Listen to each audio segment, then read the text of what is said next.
felt the most alone. Do you still feel this way? If not, what changed that? I think in terms of like for the first time feeling alone was probably back um, 2017. I had kind of like gone through a knee injury, and I went from like talking to everybody, like my friends in general, to having nobody reach out to me, and weeks upon weeks, kind of just living in your own silence and not like hearing your own voice, kind of thing. That was a really tough period in my time. I think that was probably the first time that I really went through my own mental health and like my mental illness and my very first attempt at taking my own. So I think that would probably be the first time I really felt by myself for the first time in a long time. What has changed your mind about those thoughts? Um, I think just in terms of myself is just uh, when you continue to grow and you continue to be in that dark place of when you can only count on yourself and you slowly start to change your surroundings, you realize that there's a lot more value that you hold um, in keeping your own life. I think realizing that I have a lot of nieces and nephews that I care for and that I could never do that to them, and to just like have them wondering, hey, where's Uncle Jeff? Why isn't he here anymore? I think that was kind of like really tough for me, but I know that not having to really pull the trigger and to go through that, I'm glad that I'm here today. I'm glad that I'm able to see them grow and be the individuals that they are. To see their laughs, to see their smiles made it like all worth it for me to still be here.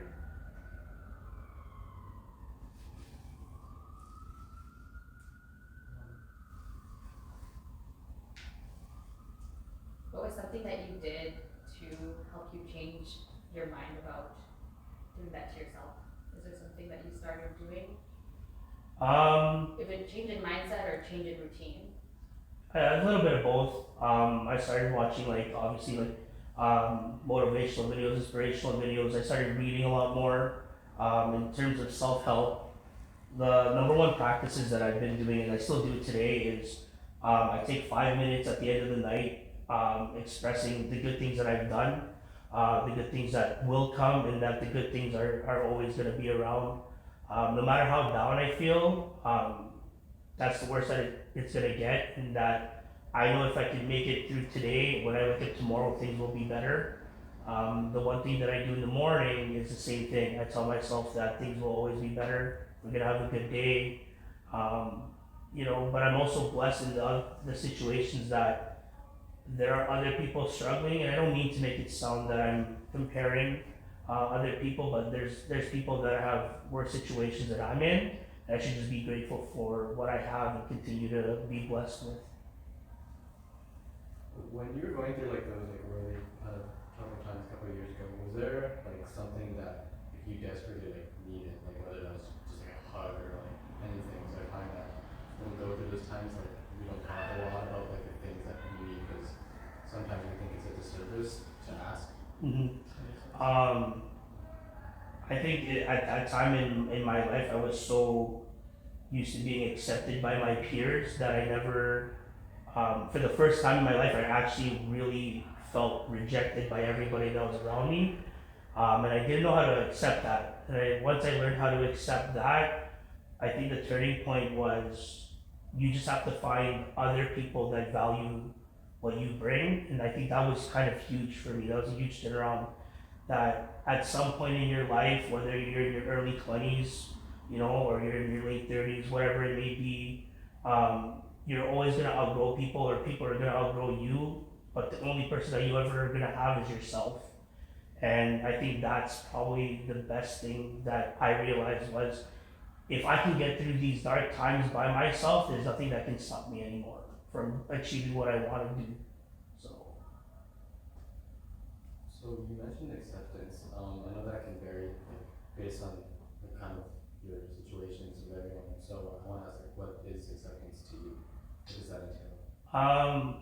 I think of just back then. Are you referring to like how I was feeling back then of what Um, my you know, maybe back then and what it means to you now too.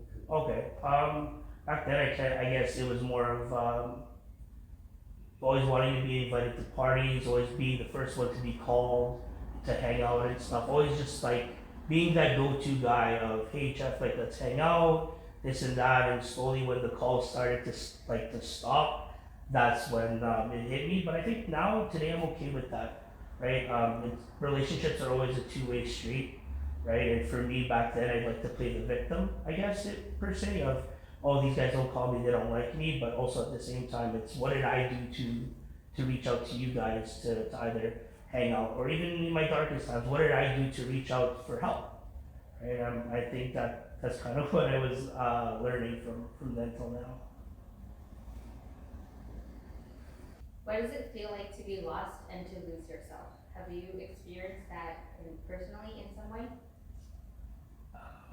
Yeah, so kind of just we're going back to my injury and stuff, and my first attempt at suicide. I think that was probably the very lowest point in my life. I've had multiple attempts. My most recent was probably back during the pandemic, back in like 2020, and again, kind of just not being able to see family, not being able to see friends, trying to find new friends at a time where you can't meet anybody. I was just going on a downward spiral of just like indulging in alcohol and drugs on weeks upon weeks.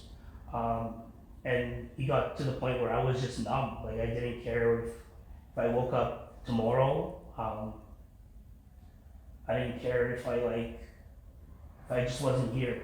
And I think the only thing that kind of brought me back was my parents. I could never do that to them. Because there's just so much that I have to do for them and with them, and I just couldn't do it. But yeah, that was probably like my really darkest place of just really just going down that rabbit hole of drinking like every single day, just not knowing what day was what. What are some of the small moments that you realize that you are deserving to be here today? Even if it was with your parents or with yourself? I think when you get those moments of like, especially for me, it being like a Filipino and stuff, it's I don't know if anyone can kind of relate to that, but I grew up in a very strict household where it wasn't a very affectionate home. Like my parents didn't say I love you, I'm proud of you.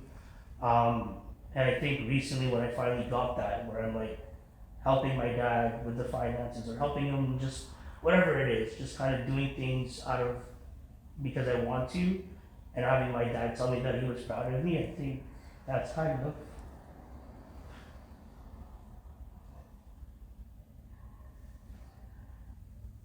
I think that's kind of one of those things that he was worth it, that I'm still here today.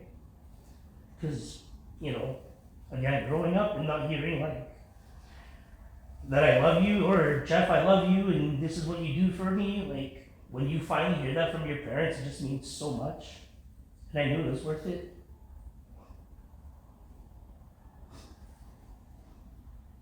As the next generation, how do you think that us as Filipinos can break that generational trauma? Because it's very common in our culture, Yeah. and I think a lot of people can relate to that. So what do you think we can do to change that? And you can even think about your future kids.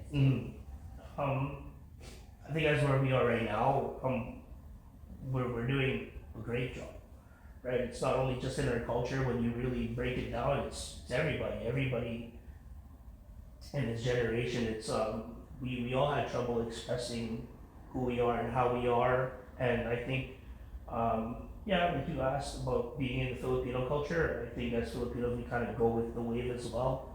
If they kind of see one person doing it, it's okay. Like my parents, they were very strict back in the day, but up until now, my relationship with them has changed immensely to the point that my dad really supports whatever it is that I do. Same thing with my mom. My mom and I didn't have the greatest relationship growing up, but her and I are basically best friends now. I can open up to them about everything. But if you were to ask me that maybe like 10 years ago, I wouldn't even be able to open up about just a random weekend that I had. But now when I speak to them, I tell them about like if I'm ill, if I'm not feeling well, or if I'm having any kind of financial troubles. But in terms of my parents have been doing an amazing job of being super supportive of me and my siblings and just making sure that we're in the right place with the right people. I guess like through everything you've been through, and like in which ways like now can you say that you're proud of yourself? Like what are things you can consciously back then that you couldn't, you know? Yeah, I think just for me, as cliche as it sounds, just waking up is just a win for me every day. Waking up and having that first breath that you realize that you're awake, that itself is a win. Knowing that I was literally minutes away from taking my own life a few years back, there are so many people that are struggling for that breath that you take in the morning, that they don't get to see that. And I've really taken it, I've been very proud of myself every single day, no matter how low I get. I know that as long as I'm still here tomorrow, I didn't lose, right? And I think that in its own form of being grateful that you wake up, or being grateful that you get to go home at the end of the day, that you make it home, that in itself is just a win, right? That's how I feel about it. I guess with that, is there like a connection you feel to like a younger version of you still? Like reflecting back on where you are now, is there just any negative, positive, like just that connection with like, a little bit of a younger you? I think in terms of the younger self, he's always been very expressive, and the people that I grew up with were kind of always just trying to shut him out, close him out. I've always been a very emotional person. I always like to talk about um, my future, or just growing, and just things that matter to me in my life.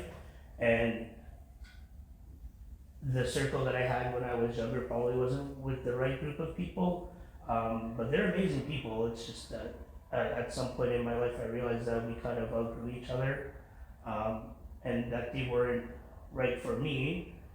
But I'm very grateful that the expressive youth that I was is still a part of me, and I think that in itself, the younger me still kind of saved me from taking over and just like doing some nasty things to myself. So the next question is pretty related to what we're already talking about already, but you can feel free to elaborate. Have you ever felt like you stopped loving yourself? What have you done, or what can you do to work on it? So just in terms of the not loving myself, yeah, like the deepest part would be during the pandemic. But in terms of loving myself now, I'm not fully there yet, but I'm really loving the person that I am becoming, because I'm able to just express myself the way that I can without having people judge me. I think just being here today, just being able to do this is very meaningful to me because of the person that had asked me. She's become a very good friend of mine, but also somebody that I trust. And I think that's the one thing for me is I finally have a small circle that I can trust, and that in terms of being expressive, I don't have to hold back my words anymore. And I know that when I express myself, they're coming from a good place. There's no malice or anything like that. But I'm very glad that people are very accepting of me, but I'm also very accepting of myself now. And yeah. If you were to almost have like a younger version of you just sit across from you like right now, is there anything you'd like to say to them? Everything will be okay. I know sometimes a lot of people would change their past. I wouldn't. I love the person that I am today, and I don't think without those trials and tribulations in my life, I wouldn't be sitting here. Right? There's a certain mental toughness that I went through as a younger kid that I'm very grateful for. But I think to sit with my younger self, I just want to give them the reassurance that things are going to be okay. As long as you always stay afloat, you've gone through the worst days. If you're already at your worst day, there's nowhere else to go but up. But give yourself time. I feel like when I was in that dark place, I always wanted to rush things because I didn't like being there. But whenever I find myself in that kind of rut, I give myself time. Right? I give myself time for myself. I give myself space. And sometimes if you just need to be alone, you know, just take some time for yourself and really break down what it is that you're feeling and why are you feeling that way. Really take in those feelings as to what is it that's making me feel like this, and what can I do to change that. So, Straightforward question, like how are you right now? pardon me? How are you? Like just in general. I'm great. I'm really good. I haven't reflected like this in a long time, so it's good every now and then. But this is probably the most happiest I've been in what 2+ years now, and I'm in like a really good mindset, good headspace. But yeah, How does it feel to have like I know you touched on it briefly, but to have like that support that you know you could have used a long time ago maybe? How does it feel to have that? Like what's the energy like? How does it it's amazing, absolutely amazing. Just the fact that I know I don't have to keep my problems to myself anymore. They have friends that understand, and no matter whether they've gone through it or not, they will sit there with you and they will try to understand. Um, but yeah, it's an amazing feeling to have those certain kinds of people, those special people in your life.